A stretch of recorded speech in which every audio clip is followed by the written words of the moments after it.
Hey guys, so if you haven't watched the video for your final project, that is now up. And if you haven't watched this, then this will be new information for you. This is your last lecture. So I had originally planned to do about 2 weeks of hypermeter work with you and a little bit of maybe form in popular musics, but those things are not going to translate very well remotely. So in lieu of that, I have given you a final project that is analysis heavy, but you've got a ton of time to work through it. So that gives you guys time to catch up if you're behind, do revisions on things that you want to revise between now and the end of the semester, and also just do a really nice job on the project itself.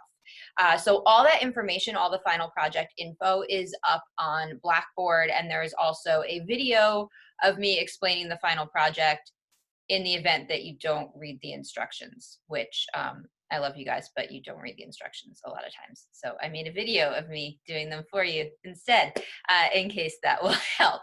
So you need handout 32. Like I said, this is your last lecture for the semester. I also, yeah, it's Saturday, it's 11 o'clock. My husband's an essential worker, so he's at work. I have clearly given up. I'm not wearing contacts, I just can't see. And we're just going to go with it because I'm sick of staring at stuff and sick of having my glasses on all day and staring at a computer. So I can't see.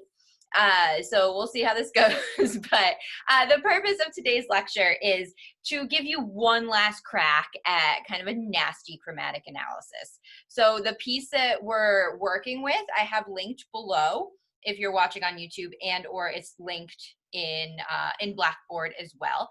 We're listening to the third, or we're working with the third stanza of this song.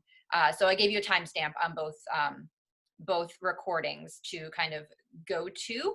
Do listen to the entire thing because there are some slight changes. So this is through composed. The first two stanzas are composed as really first and second verses, and the final one is composed out. So there are some significant differences between this stanza and the previous two. But we are going to just work with this one. And it is a texted piece.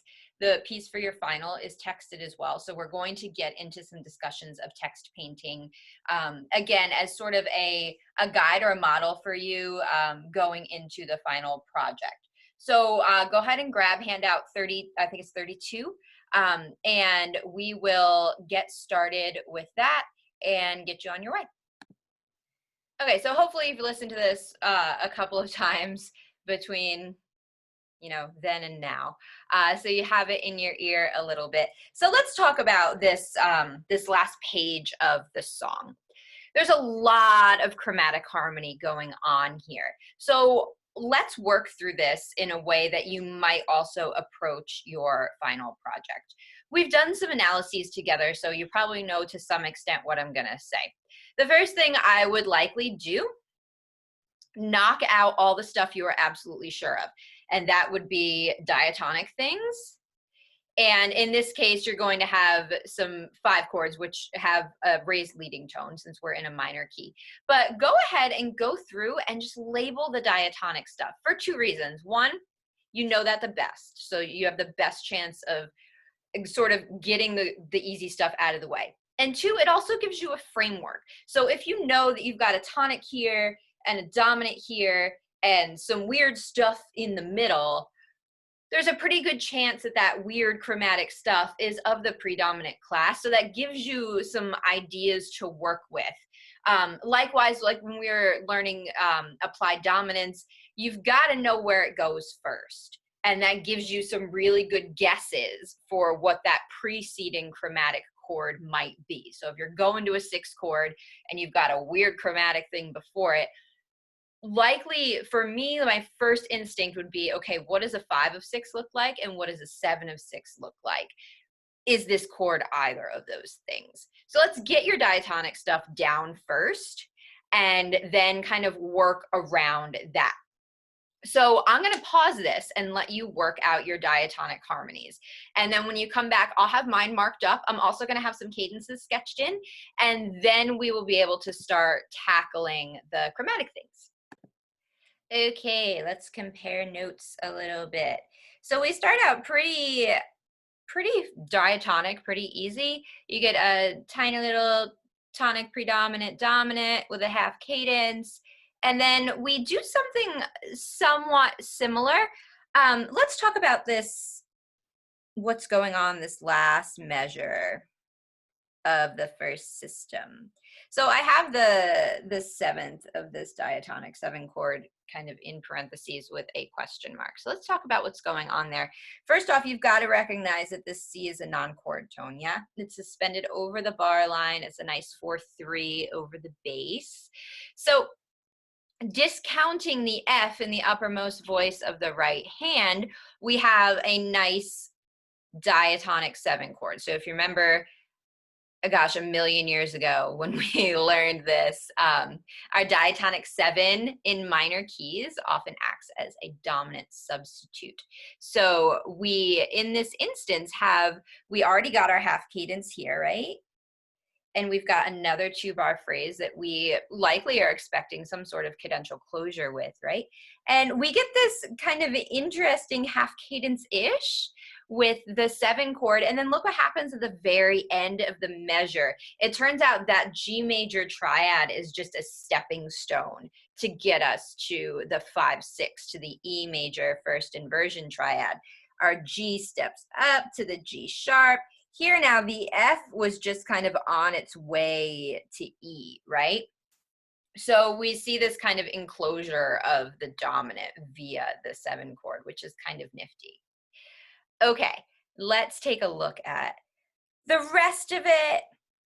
You got a lot of 6s in here. So this is very kind of, this passage right here, these couple of measures are very deceptive cadency feeling, right? We're just toggling between 1 and dominant and the major 6. And then there is some chromatic stuff in there that we'll tackle as well. But we're just kind of floating between those 3 diatonic harmonies, 1 and 5, and 6 jumping in to act as a tonic substitute and make it feel like there's a lot of kind of deceptive cadence action going on. And we'll talk about why that's important in a little bit. Then we start getting the really cool stuff.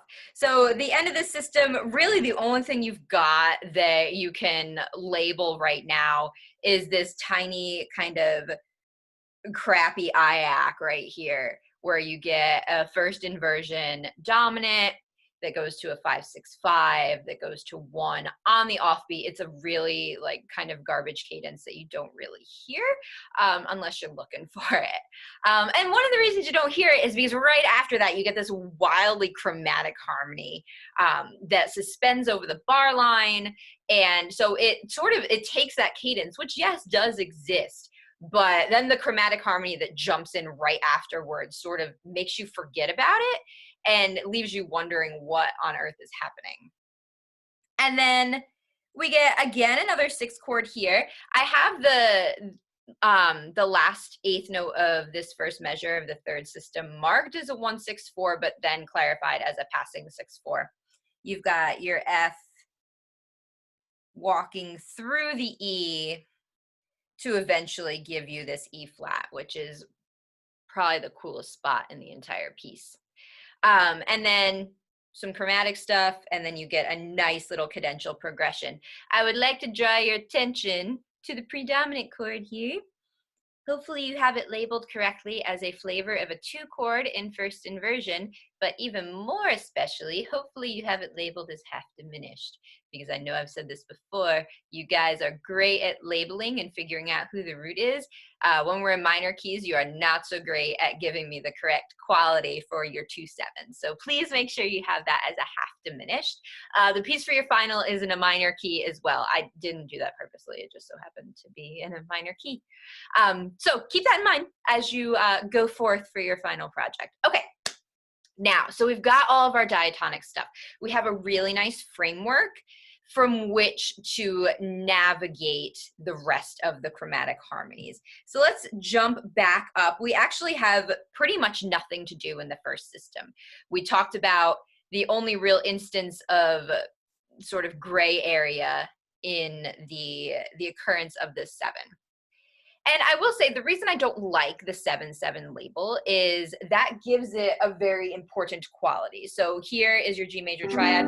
If we put that 7th on it turns it into a dominant quality. And we talked about this a little bit.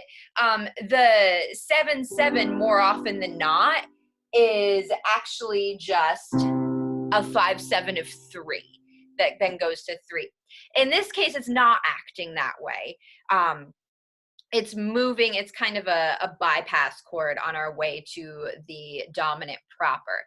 So I hear that F more as just a big fat suspension that leads then down to scale degree 5 on the last 8th note to give us the dominant. So again, that's room for discussion and debate at another time.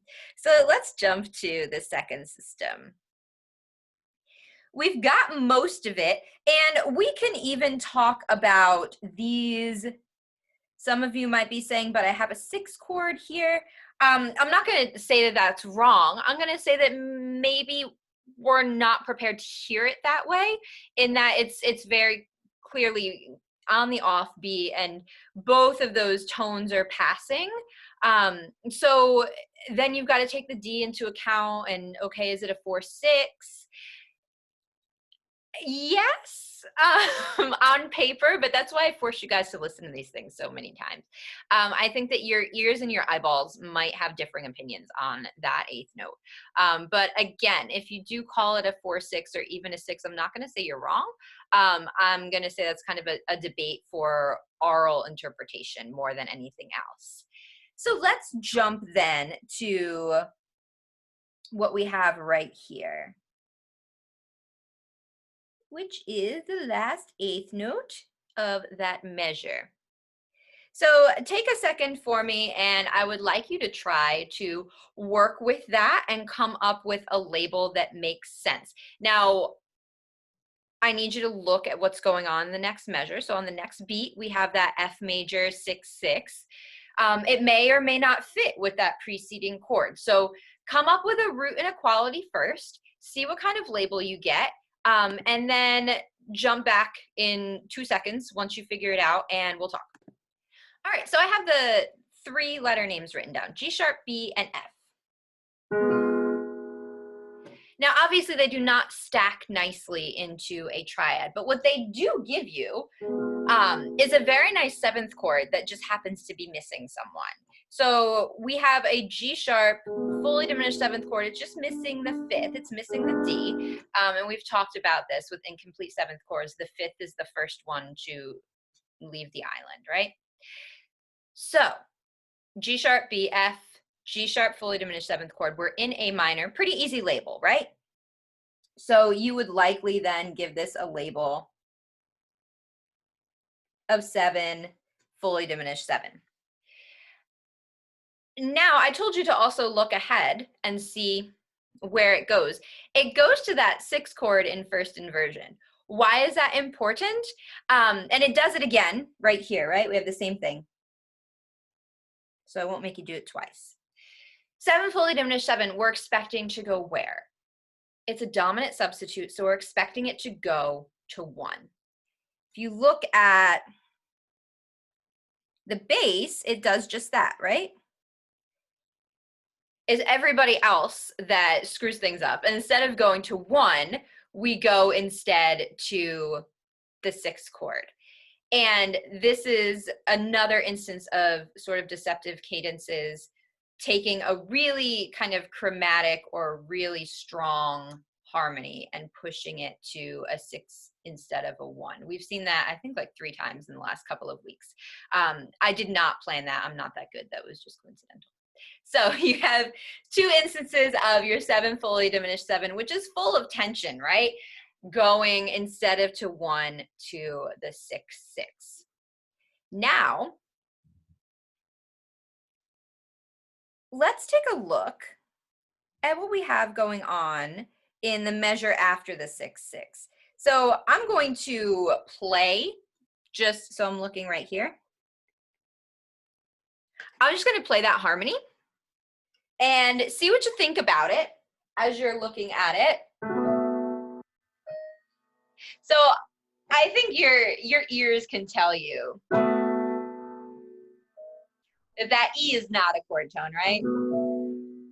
The vocal line has it suspended over the bar. So we've got this nice suspension with the E. So you're going to discount that as you figure out your analysis. So go ahead and get a root and quality then for that harmony for me, and then come up with a Roman numeral label. That is something that you will 100% be able to do.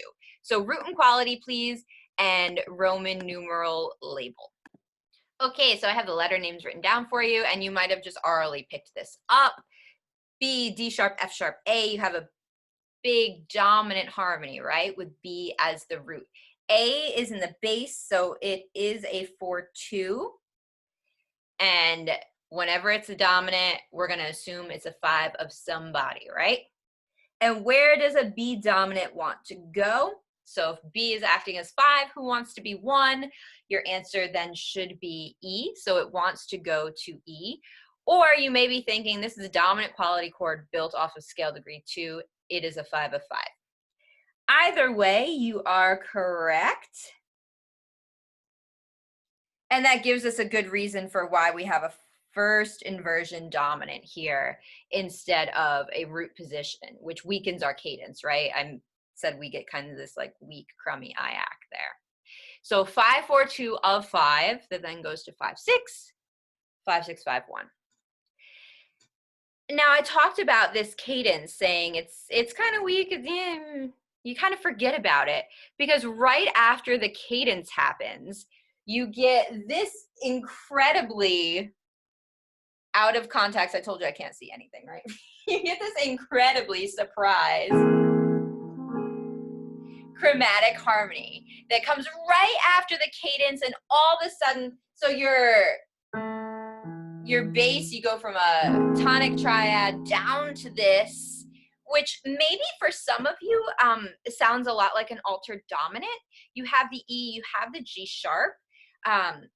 It's the B flat and the C that are altering it. So some of you might actually hear that as an altered dominant. Let's take a second. I want to see kind of what you do with this mess of harmonies. So take a second and work it out. See if you can come up with a function for it or a label. Let's see what you got, and then we'll come back in a second. Okay. So I wrote out the 4 letter names, and they are stackable in thirds. So here is what it would sound like. So yes, those are all thirds, but there's some weird thirds, right? First off, your triad at the bottom is augmented. We can't put a Roman numeral on an augmented triad because they don't happen in nature in that way. So what are we left with? Can you, and some of you may have pondered this and done this already, can you do me a favor and label this interval for me? So B flat to G sharp. What interval do we have?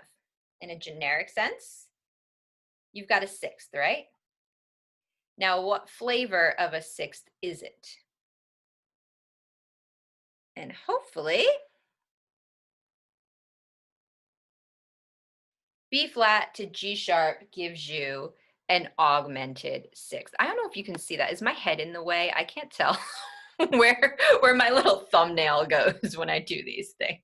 It's the last lecture. Maybe I should have figured it out by now. B flat to G sharp.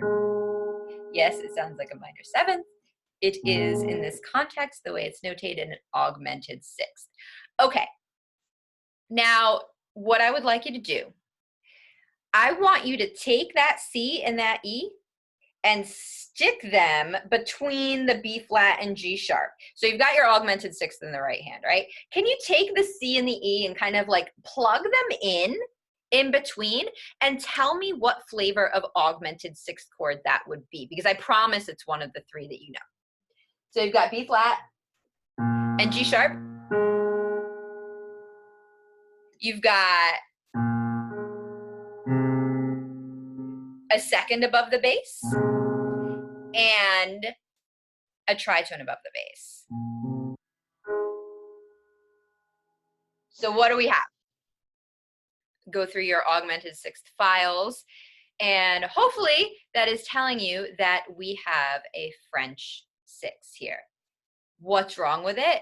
It is spelled completely out of sorts, right? Now, I mentioned this the first augmented sixth lecture. A lot of people will label their augmented sixth chords just with a +6 designation. And you see that I tend to defer to German 6/5, French 4/3, and Italian 6/3. That's because these are actually triads and seventh chords, but they're just really funny looking. So a French augmented sixth chord is actually a seventh chord that's in its second inversion. It's a 4/3 seventh chord, but the seventh chord is just really janky. Similarly, and you can see that, right? I wrote these out. It's a seventh chord-ish. It's just not one that we would normally stack, right? So this is French quality. But instead of it being in 4/3, what sort of inversion is it in? And you've got it written here. So the third, as it is in the lowest voice. So you could, if you wanted, and I don't know, some theorists will probably come for me and tell me this is non-intuitive. Sure. You could label it this way. You could do the last lecture. I think we had just like an international augmented sixth chord in the Schubert, right? That kind of it floated through all of them. You could just label it as like a French augmented sixth in a funny inversion. I don't know. I would probably label it this way. Because, and okay, so our next question is, how does it resolve? And is it functioning in that way? It sort of is. So look at this augmented sixth interval, which Clara very kindly put in neighboring voices for us. It actually does the thing that it's supposed to do, right? B flat resolves down to A, G sharp resolves down, or resolves up to A. So the augmented sixth itself still splits out to the octave. So it's still in some way functioning in the way that we expect. Now, not to like make your brain hurt anymore, but if this were sort of an augmented sixth chord that I gave you on your homework and said spell an augmented sixth chord with B flat in the bass and G sharp in the uppermost voice, where would it resolve to? It would resolve then. These guys split out, and it would resolve to A major acting as the dominant, right? So we still get our A's, but it's just that the other two voices decide to do something a little bit different. Interestingly enough, they decide to go to the sixth chord. Is that a deceptive cadence? I don't think so, but I think it is interesting that we have gotten so many instances of a chromatic harmony now going to the sixth chord instead of to where we might otherwise expect it. Okay, last little bit. This is the extra fun part. I would like root and quality for these three remaining harmonies. So you've got 3 chromatic harmonies. I would like a root and a quality for each.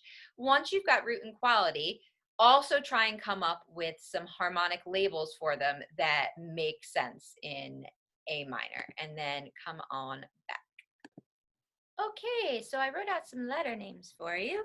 That first harmony, F-A-C, E flat, you have a nice F7 in its last inversion.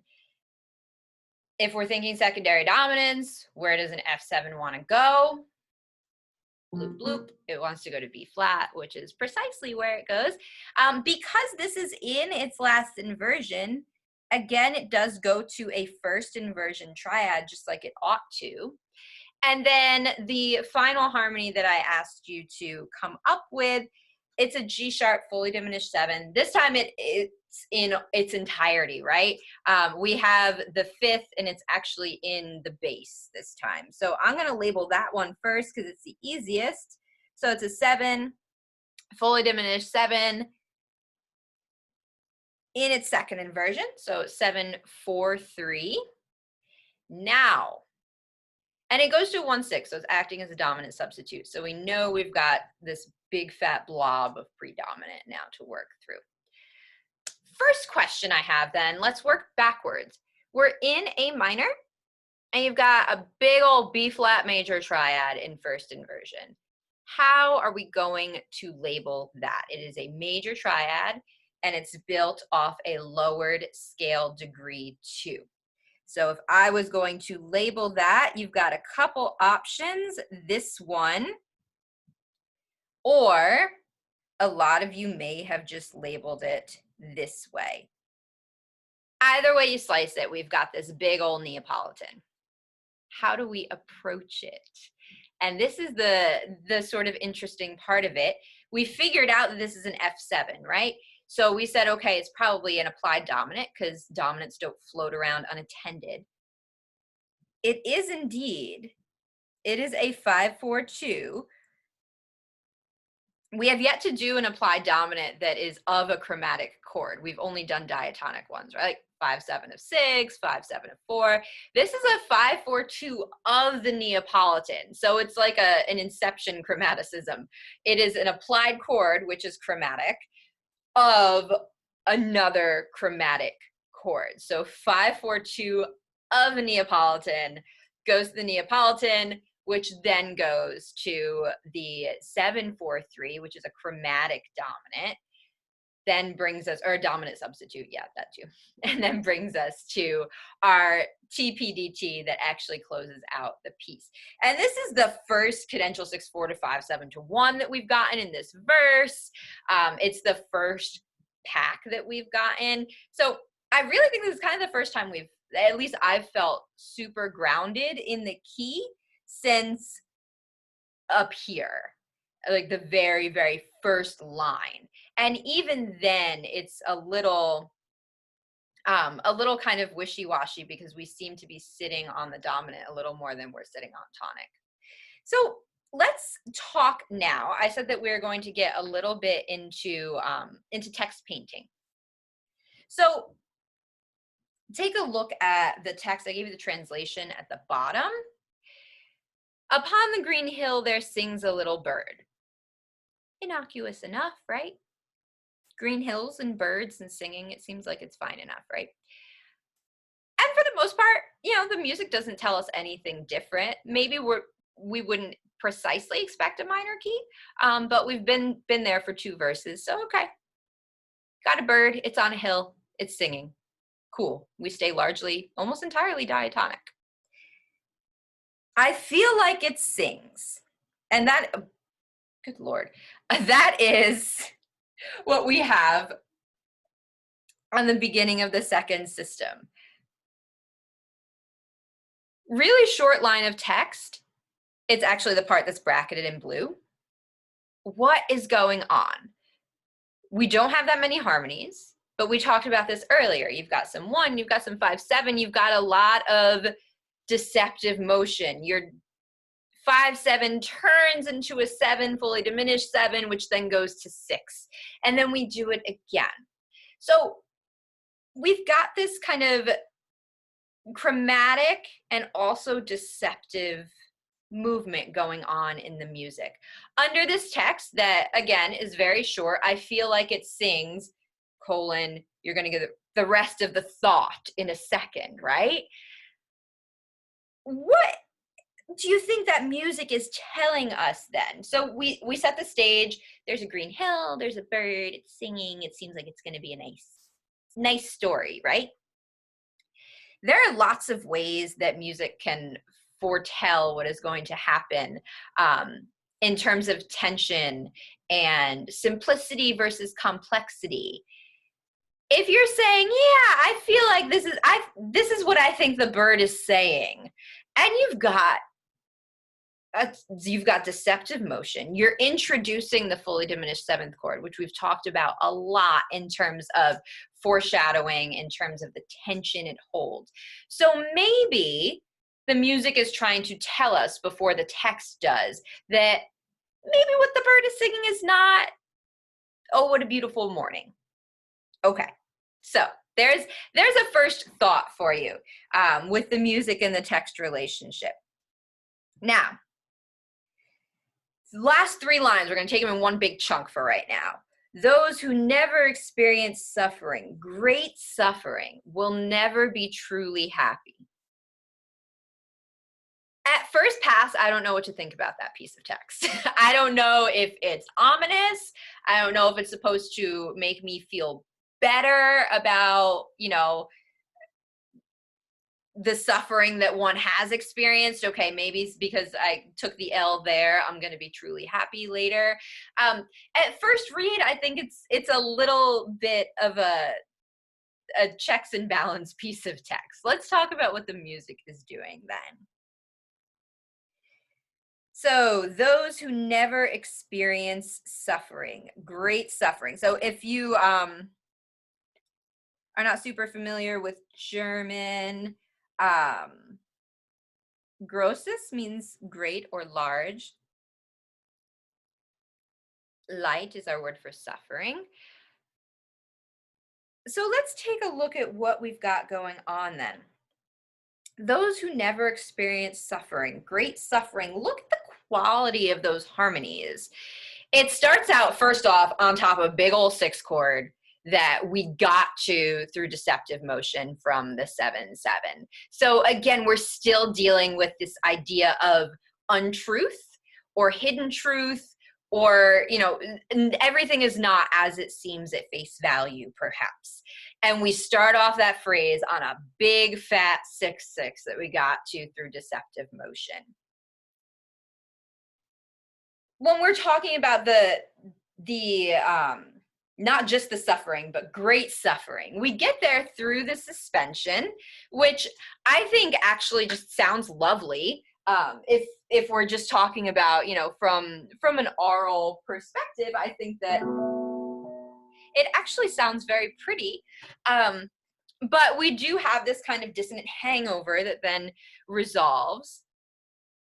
And then we go completely off the rails with this just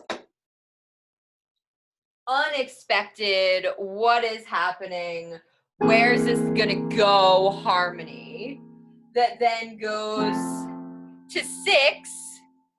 And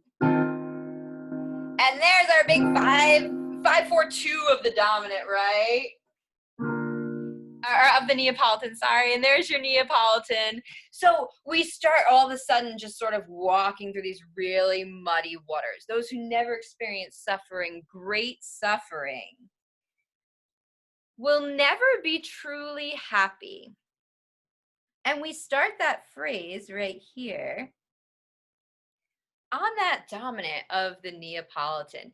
Now, we've talked about, especially with the Paradise, the cello piano piece that we did a few weeks ago, what the Neapolitan does to our soundscape. It's this kind of unexpected brightening and unexpected opening of a minor key, right? And so we just get through this kind of really crunchy chromatic moment with, again, touching upon the 6 chord, what is being said, what is unsaid. And then we sit on this dominant for 2 beats. We're there for the entire measure. I think that might be one of the longest. We got it with the 6/6 up here too. But we're there. We establish this dominant. We know it's going somewhere, especially because the 7th is in the bass, right? We'll never experience true happiness. We take that dominant and it just sort of falls into the Neapolitan.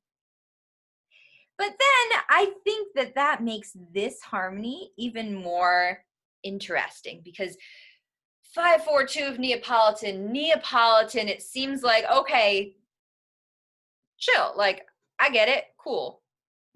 True happiness comes to those who wait, or something, We get this brightening up of the sound. But then right before we go back to tonic, we've got to stick in this little 7/7 just right before. It's like you can't get fully relaxed, right? We're going to stick in this fully diminished 7th chord before sending you off with a nice TPDT and a pack. So that was a lot of words, and a lot of kind of funky analysis. But the point that I'm getting at with you here is, so your final project, I ask you to do an analysis of a pretty chromatic piece, but I also ask you to kind of discuss with me how the music is reflecting the text and how the music is telling us the story. Is it telling us alongside the text? Is it maybe telling us things that the text isn't telling us? If you did not watch the Schumann lecture, I think it was the first analysis day back in like week 8. um if you didn't watch it, which I mean, it's fine if you didn't, there was no homework attached to it. I figured some people would just like bail on it. But if you didn't watch it, maybe go back and just kind of pluck through it. Because I go really in depth on different ways that the music and the text interact with one another. It's one of my favorite pieces to talk about text painting and foreshadowing and irony and all of that kind of stuff. Um, with music and text relationships. So if you want a good like deep dive into text painting and things as a supplement to this, to maybe give you some ideas for the final, go and check out that lecture if you have not already. So there you go. I am happy to kind of send you out into the wild now, for your final projects. There is, like I said, there is a video about your final project, up on Blackboard and YouTube. So you'll have that. You can go, check that out as well. Um, so you have until May 17th for it. So you've got a ton of time. I know you've got other classes and some of you have a ton of stuff to still do for me. So you have time. I'm giving you time because I want you to just be able to enjoy the process as much as possible. So enjoy the fact that you're able to do this, that I gave you a piece that's got some kind of like crunchy chromatic stuff in it. It really does hit, I think, every topic that we've done this semester. So it's got a lot, but how cool is it that you can do that now, right? Because the first week of the semester, you absolutely could not approach an analysis like this from a technical perspective and also from a dialogic perspective. The little questions that I give you on your homework about, asking you to draw inferences and things, you guys have developed some really, really good insight, and really good instincts and deep thoughts about what's going on in the music and why we might be hearing this instead of that. So enjoy the process. I know it's really stressful right now, but enjoy it as you can and really be proud of yourself for the fact that you can do all this kind of cool stuff. So again, check out that video. I'm a little more composed in it. I have like actual clothes on and like, you know, I look a little more with it. But so if you've got questions, as always, office hours are open. There's no homework attached to this particular lecture. The homework is your final, I reckon. So get me your past due assignments and all that fun stuff, and I will get them back to you, turned around, hopefully in time for you to revise them if you want to. Otherwise, I hope you guys have a wonderful rest of your day, whatever day it is when you're listening to it. I don't even know what day it is today, so I won't know the difference anyways. I hope you guys are doing well. Stay safe, wash your hands, be socially distant, and all that fun stuff, and I'll talk to you soon.